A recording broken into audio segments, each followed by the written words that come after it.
आप देख रहे हैं नेटवर्क 33 राजकुमार के साथ। तो चलिए बढ़ते हैं आज की कहानी की ओर। दोस्तों, मेरा नाम जयपाल है और यह हादसा मेरे साथ आज से लगभग 5 साल पहले हुआ था। ये वाकया सन 2015 का है। मैं उस समय अपने फैक्ट्री का मैनेजर था। फैक्ट्री के पेपर वर्क से लेकर वर्कर्स की प्रेजेंस और एब्सेंस से मुझे सभी का ख्याल रखना पड़ता था। उस फैक्ट्री का सुपरवाइजर था मेरा दोस्त कुणाल, जो कि मुझसे एक पोस्ट ऊपर काम करता था, पर हम काफ़ी अच्छे दोस्त थे। मेरा काम सिर्फ इतना होता था कि मैं मजदूरों पर नज़र रखूं और साथ ही उनके आने जाने की जानकारी को एक रजिस्टर में नोट करूं। मेरा काम ऐसे ही चलता रहता था। कुणाल को कई सारी मीटिंग में जाना पड़ता था, तो उनकी गैर हाजिरी पर मेरा ही ये काम होता था कि मैं फैक्ट्री के वर्कर्स और बाकी डिपार्टमेंट्स को ठीक से मैनेज करूं। कुणाल अपने कामों में बहुत बिजी रहता था, तो मैं ही उसका काम अक्सर संभाल लिया करता था। कभी कभी तो मुझे अकेले ही फैक्ट्री में रुकना पड़ता था, जो कि मेरी आदत सी हो चुकी थी। हालांकि ऐसा नहीं था कि मुझे रोज़ाना फैक्ट्री में रुकना पड़े, लेकिन कभी कभी रुकना पड़ता था। कभी कभी जब फैक्ट्री के काम बाकी रह जाते हैं तो कोई सप्लाई करने का समय होता, तब मुझे रात को फैक्ट्री में ही ठहरना पड़ता। फिर एक वक्त की बात है जब हमारी फैक्ट्री को एक बड़ा काम मिला था। इसी वजह से मेरा थोड़ा ज़्यादा एक्टिव रहना ज़रूरी था। दरअसल मुझे एक दूसरे कारखाने में किसी मीटिंग के सिलसिले में जाना था। जिस जगह मुझे जाना था, यानी जिस कारखाने में मुझे जाना था, उसके आसपास का इलाका बहुत ही सुनसान था। वो चारों ओर जंगलों से घिरा था। मैं कुछ मजदूरों को लेकर कारखाने पहुंचा, पर शायद वहां पर कोई आया ही नहीं था। दरअसल उस कारखाने में कोई मशीन का काम था शायद, जैसा हमें बताया गया था। मेरे साथ मेरे मजदूर भी थे। उस कारखाने में उस समय कोई मौजूद नहीं था। तभी उस कारखाने से एक आदमी निकला और मुझसे हाथ मिलाते हुए मुझसे कहा, जी मैं सिक्योरिटी इंचार्ज। मैंने उन्हें अपना परिचय दिया, जिस पर उन्होंने कहा कि जी बिल्कुल, आप जल्द से जल्द अपना काम शुरू करवा दें। मजदूरों का काम यह था कि उन्हें पुरानी चीज़ों को एक जगह से बाहर के ट्रॉली में भरना था। मैंने सारे ही मजदूरों को काम बड़े अच्छे से समझाया और फिर उन्होंने ठीक तरह काम भी किया। अब करीबन दोपहर के 1 बज चुके थे, इसलिए शाम के तकरीबन 4-5 बजे तक वो काम चला। दरअसल ज़रूरी सामानों में एक सामान था सोने की बिस्किट, जिसकी छानबीन और प्योरिटी चेक की जा रही थी। सब काम होने के बाद मेरा भी काम खत्म हुआ, पर आज मेरा वहाँ पर रुकना बहुत ही ज़रूरी था, क्योंकि जैसा कि मैंने बताया था कि एक तो कारखाना जंगल के नज़दीक था और ऊपर से इतने दाम का सोने का बिस्किट और भी महंगे और ज़रूरी चीज़ें थी, जिसे यूं ही छोड़कर नहीं जाया जा सकता था, क्योंकि अगर इनमें कुछ भी गड़बड़ होती तो सारी जिम्मेदारी मेरी होती। इसी वजह से मैंने उस प्योरीफाइड सोने की बिस्किट और जो दूसरे ज़रूरी सामान थे उन्हें ठीक तरह से कवर करके उनकी जगह पर रख दिया था। आज रात रिस्क नहीं लिया जा सकता था, क्योंकि मेरी खुद की फैक्ट्री से भी बहुत ज़्यादा सामान यहाँ पर मौजूद था, और यही वजह थी कि आज मुझे और सिक्योरिटी इंचार्ज को कारखाने में ही रुकना था। मेरे साथ मेरा ही एक मजदूर, जिसका नाम नरेंद्र था और जिसे हम राजू भी कहते थे, वो भी हमारे साथ रुकने वाला था। सभी मजदूर के चले जाने और बचे कुछ काम निपटाते निपटाते रात का समय हो चला था। रात होने के साथ ही हमने अपना खाना निकाला और फिर खाना खाने बैठ गए। तभी वहाँ पर अचानक से कुछ गिरने की आवाज़ आई। ये हमारे लिए थोड़ा अजीब था, क्योंकि हमें ठीक तरह से याद है कि हमने सभी सामानों को उचित जगह पर रख दिया था। हम लोग फैक्ट्री के अंदर घुसे तो हमने देखा कि सारा का सारा सामान बिल्कुल सही तरीके से अपनी जगह पर रखा हुआ था। कोई भी चीज़ ना तो नीचे गिरी हुई थी और ना ही कोई सामान इधर से उधर बिखरा हुआ था। फिर ये आवाज़ थी कैसी? खैर, उस समय हम लोगों ने उस बात पर ज़्यादा ध्यान नहीं दिया, लेकिन जब हम फिर से खाना खाने बैठे तो हमें अचानक से किसी के गुर्राने की आवाज़ आई। वह आवाज़ बहुत ही डरावनी थी। हमने सोचा कि शायद पास के जंगल में है इसलिए कोई जंगली जानवर होगा।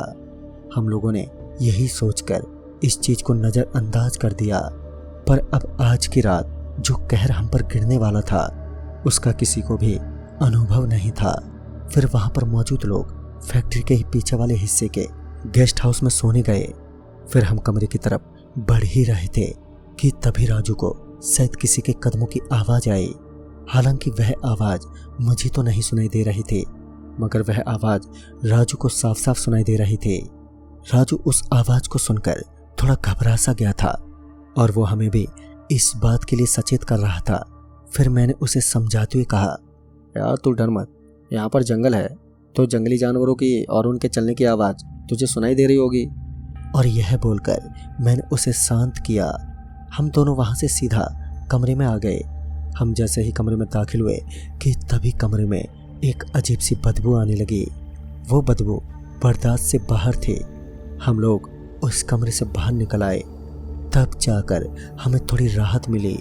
मैंने राजू से कहा, शायद इस कमरे में कोई जानवर मर गया होगा, इसीलिए इस कमरे में बदबू आ रही है। फिर इसके तुरंत बाद ही हम बिस्तर लिए मैं और राजू कमरे के सामने वाले चबूतरे पर सोने चले गए। हमें इस बात का भी डर था कि कहीं रात में कोई जंगली जानवर हम पर हमला ना कर दे। इसी वजह से हमने फाटक को कस के बंद कर दिया था।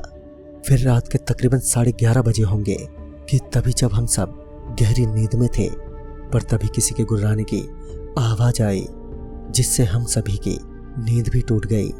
हम सब लोग एकदम से जाग चुके थे, पर इस बार माहौल जरूरत से ज्यादा बहुत ही अजीब था, क्योंकि दिन में तो एक बार फिर भी समझ में आता है, पर देर रात हम लोग साफ साफ किसी के गुर्राने की आवाज को सुन पा रहे थे।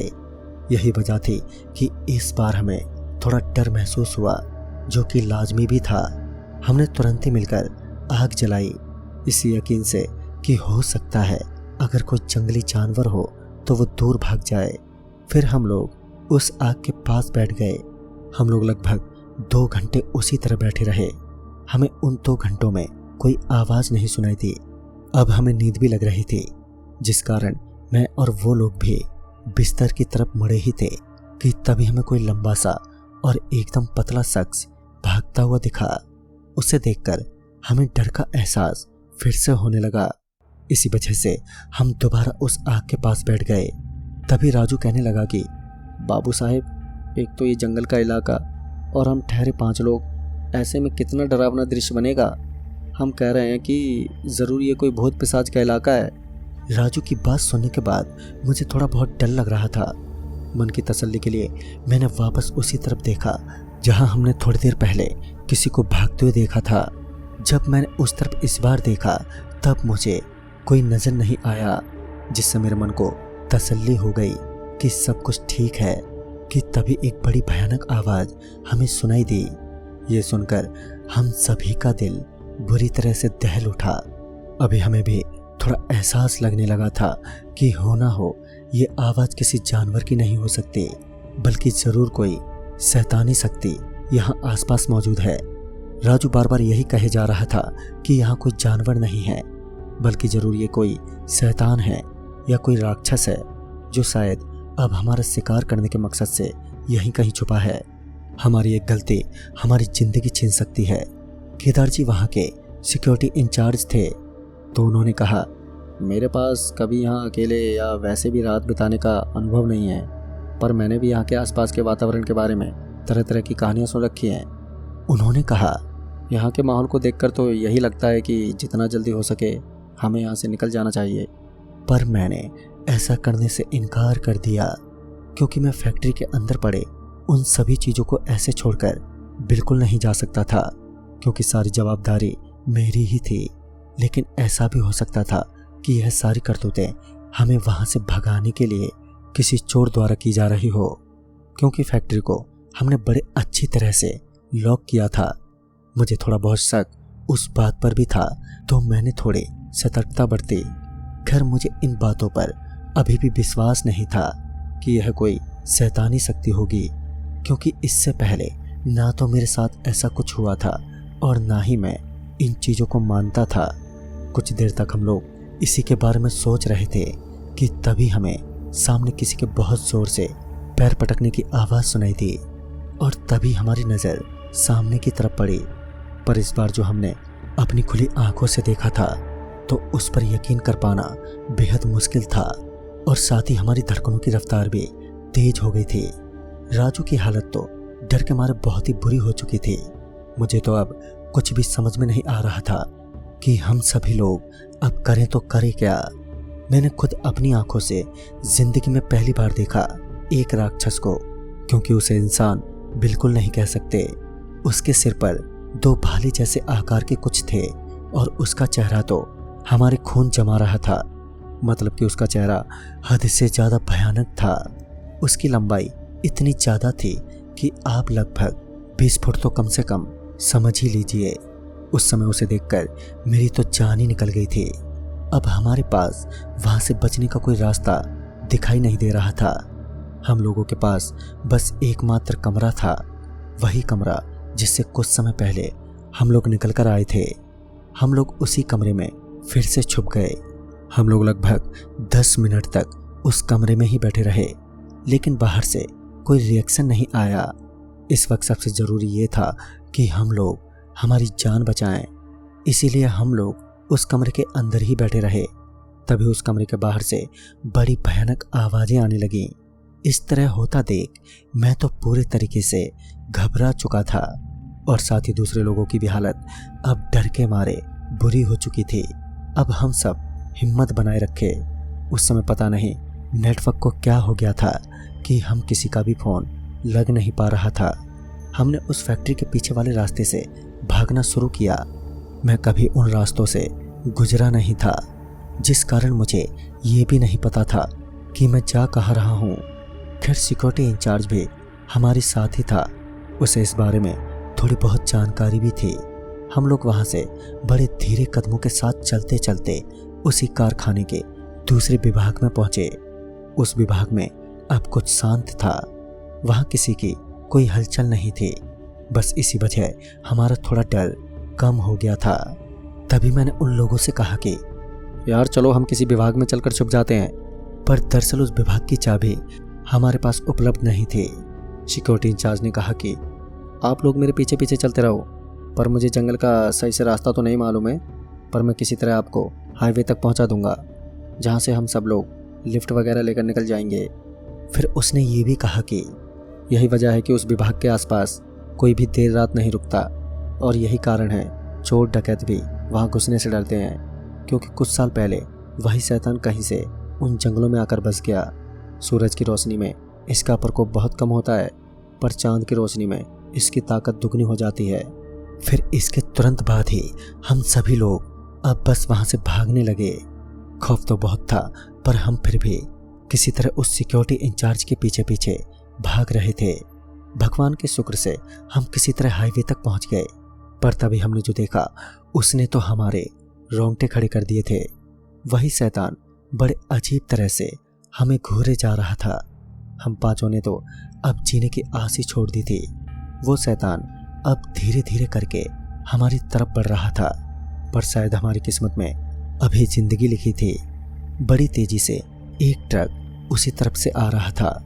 हमने उसे हाथ जोड़कर रोकने का इशारा किया, क्योंकि यही एक आखिरी उम्मीद थी। ट्रक वाले ने भी मेहरबानी दिखाते हुए गाड़ी को रोक दिया। फिर हम सभी उस पर चढ़ गए और हम सब अंदर घुस गए थे और हम सब पीछे लगातार देखे जा रहे थे। हम ये देख रहे थे कि कैसे वो शैतान भूखे कुत्ते की तरह हमारे पीछे पड़ा है। पर ट्रक वाले ने गाड़ी राइट में मोड़ ली और उसके बाद उस शैतान ने हमारा पीछा करना छोड़ दिया। अब हम लोग एक सुरक्षित जगह पहुंच गए थे और फिर अगली सुबह हमने ये सारी बातें बाकी के लोगों को बताई, जिस पर वो भी हैरान हो गए।